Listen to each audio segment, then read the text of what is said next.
tu vas jamais réussir à avoir des rendez-vous. Et encore pire, même signer des clients. Et je sais ce que tu te dis dans ta tête. Tu vas peut-être penser que le problème c'est toi, que tu n'es pas fait pour ce métier-là, mais c'est là où tu te trompes.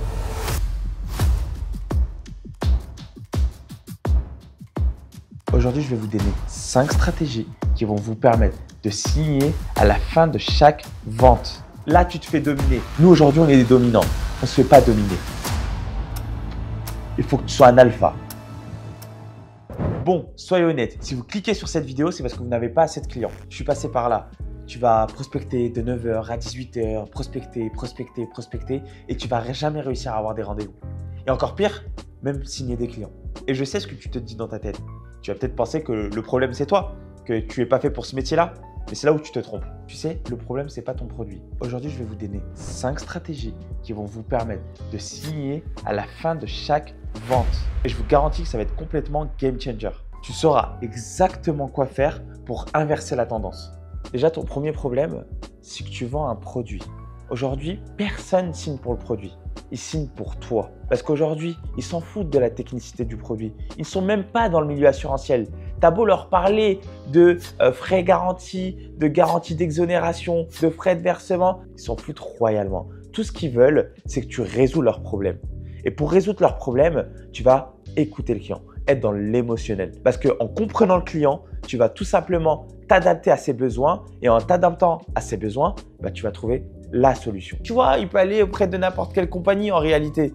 S'il signe avec toi, c'est parce que ta personnalité a fait qu'il s'est reconnu envers toi. C'est ça aujourd'hui qui te permettra de pouvoir avoir beaucoup plus de clients, c'est en comprenant le client. Tu sais, je vais te donner un exemple. Imagine, tu as un mec en face de toi qui est libéral, on va dire libéral de la santé, qui n'a pas de revenus fixes et qui vit de son travail. Imaginons maintenant que demain, ce monsieur-là, il se casse une jambe, il ne peut plus aller au travail. Tu penses qu'il va se faire chier à écouter la technique? Tu penses réellement que quand tu vas lui parler de technicité, c'est quelque chose qui va lui faire sens? Pas du tout. Lui, tout ce qu'il veut savoir, combien il va être indemnisé lorsqu'il va être en arrêt maladie et en bout de combien de temps il sera indemnisé. En fait, il faut vraiment que tu te demandes quel type de problème a le client et quelle solution tu vas lui apporter. Ça ne sert à rien d'aller lui parler d'indemnité ou de proposer un produit qui ne correspond pas à sa solution. Quand le mec te dit « j'aimerais être indemnisé pour me protéger si demain je suis en arrêt maladie », ne va pas lui proposer une assurance vie. Tu vas lui proposer un produit adapté, la prévoyance santé. Donc, c'est vraiment important ce que je vous dis aujourd'hui, c'est de vraiment comprendre la personne. J'ai énormément de courtiers aujourd'hui qui s'emballent, font leur déballe et tout simplement oublient la problématique du client qui fait qu'aujourd'hui, le client ne se sent pas écouté et tout simplement le produit donc ne correspondra pas à ses besoins.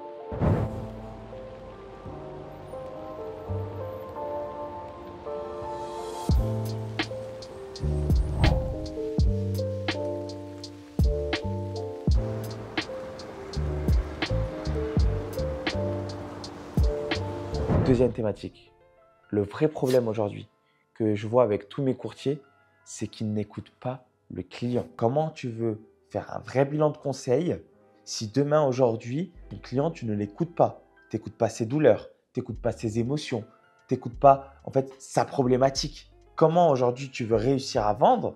Comment tu comptes prospérer dans cette activité si toi-même, tu n'arrives pas à écouter le client? Comment tu peux arriver à couper la parole à la personne lorsqu'elle s'exprime? Comment tu peux rester buté sur toi-même lorsque le client te dit que ce n'est pas cette solution qu'il lui faut? Écoute le client, laisse-le parler. Un client qui s'exprime, tu as déjà 70% de ta vente qui est gagnée. Si tu passes ton temps à parler de toi, à raconter ce que tu as fait, c'est bien le brise-glace, il n'y a pas de souci. Mais trop en faire, que parler, jamais le laisser s'exprimer, ça ne peut pas le faire. Si le client il est en face de toi et qu'il te dit voilà, qu'il aimerait défiscaliser parce qu'il paye trop d'impôts et que toi tu arrives derrière et tu dis bon, écoute, j'ai ça à te proposer, j'ai ça, ça ne peut pas fonctionner. Comment tu veux marcher? Tu es un vendeur de tapis. En fait, lui proposer des produits directement après le fait qu'il t'ait dit qu'il aimerait défiscaliser, c'est un vrai problème. Non, développe, va chercher plus loin, sois dans le profond, d'accord? Regarde son émotionnel, à quel point il a peur. Parce que tu vas jouer avec ses peurs. Parce qu'à la fin de la vente, il va te dire tout simplement qu'il ne veut pas signer. Mais rappelez-vous, il a peur de ça, peur de ci, peur de là. D'accord? Donc toi, en fait, c'est là où tu vas comprendre le coût de l'inaction. À quel point aujourd'hui, le fait de ne pas mettre ça en place peut être problématique dans sa situation. En fait, il faut que tu fasses un exercice tout simple.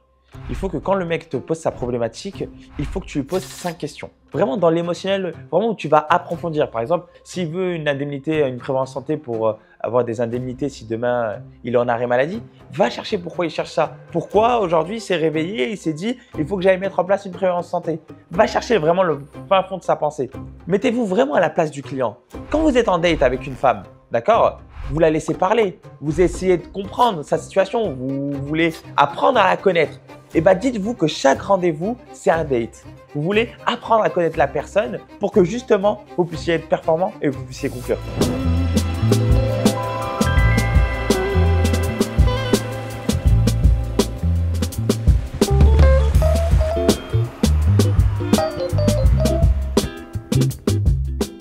Troisième thématique, c'est toi le leader dans l'appel. Pourquoi je te dis ça? Parce qu'aujourd'hui, tu peux dire, ça peut arriver que des fois tu doutes, ça peut arriver que tu dises un petit peu n'importe quoi lors d'une vente, que peut-être que tu as manqué de pertinence sur la technicité d'un produit. Par contre, quand tu parles avec confiance, quand tu es droit sur ta chaise, comme je le suis devant vous aujourd'hui, et que tu parles avec sérénité, avec sécurité, et que tu as une ligne directive, et que c'est toi qui décides de l'appel, c'est toi qui amène la trame, le client en face de toi, il sait qu'il parle à un expert, il sait qu'il parle à un professionnel, même si toi dans ta tête tu as des doutes, même si toi dans ta tête tu peux dire n'importe quoi. Tant que tu le dis convenablement, correctement, avec un ton ferme, avec une maîtrise de ton sujet, automatiquement tu augmentes ta vente. Quand tu vas lui dire prenez votre temps, etc., tu passes pour un loser. Là, tu n'es pas dans une ligne directive. Là, tu te fais dominer. Nous, aujourd'hui, on est des dominants. On ne se fait pas dominer. Et pour cela, il faut que tu sois un alpha. Pour être un alpha, il faut que tu t'exprimes correctement, convenablement et avec une ligne directive. Si le client en face de toi te dit « je veux réfléchir », c'est que tu as été dominé. C'est lui le dominant. C'est un combat de boxe, les gars. On monte sur le ring, on donne des coups, il va vous en donner aussi, mais à la fin, il faut que vous en sortez gagnant. C'est ça le plus important. Allez toujours chercher le oui. Quand tu poses une question, fais en sorte que la question est tellement bien tournée qu'il va te dire oui à chaque fois. Pourquoi je te dis ça?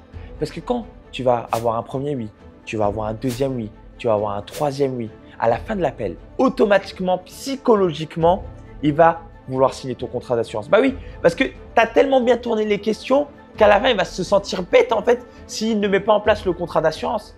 Elle lui laisse jamais d'échappatoire. C'est-à-dire que c'est aujourd'hui, on va mettre en place aujourd'hui votre contrat. Ne lui dis jamais, alors, est-ce qu'on y va ensemble ou vous voulez qu'on repousse à demain? Fais jamais cette erreur. Qu'est-ce que tu veux qu'il se dise le client? Il a dit oui à ça, il a dit oui à ci, il a dit oui là. Il va se sentir con en fait. Il va se sentir tellement con qu'il va vouloir prendre le contrat que tu lui as proposé. Bon les gars, j'espère que vous aimez un petit peu cette première partie de vidéo. Là, on va passer à l'ultime conseil, celle qui est la plus importante. Avant ça, je vous invite à s'abonner sur YouTube, à s'abonner sur ma chaîne Instagram, à liker, commenter, où je vous donnerai aussi pas mal d'astuces sur ma chaîne. Donc, restez bien à l'affût, c'est très important pour moi.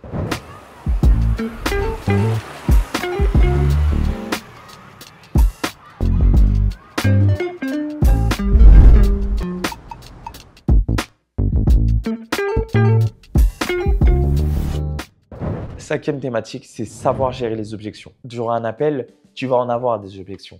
Tu vas avoir des personnes qui vont être froides, qui vont dire non à tout, qui vont toujours trouver des objections. Mais toi, aujourd'hui, c'est de savoir bien traiter les objections. Avoir une objection, ce n'est pas une fin en soi. Ce n'est pas un mec qui ne veut pas de ce contrat. Non, il essaye de comprendre. Tu sais, un mec qui ne veut pas de ce contrat, il t'aura déjà raccroché au nez. S'il te donne des objections, s'il te donne du fil à retordre, c'est bon signe. Parce que le mec veut comprendre la situation, veut comprendre le contrat que tu vas lui mettre en place. Et donc, toi, tu as juste à bien répondre à ces objections afin que tu puisses l'aiguiller au max. Admettons que le client, il te dise « c'est trop cher ». Tu sais, on a tous cette objection « c'est trop cher ». Mais c'est trop cher par rapport à quoi? Qu'est-ce qui est cher? Le coût de l'inaction peut être plus cher que le fait que tu n'as pas mis en place ce contrat-là. Réfléchis, sois dans la psychologie.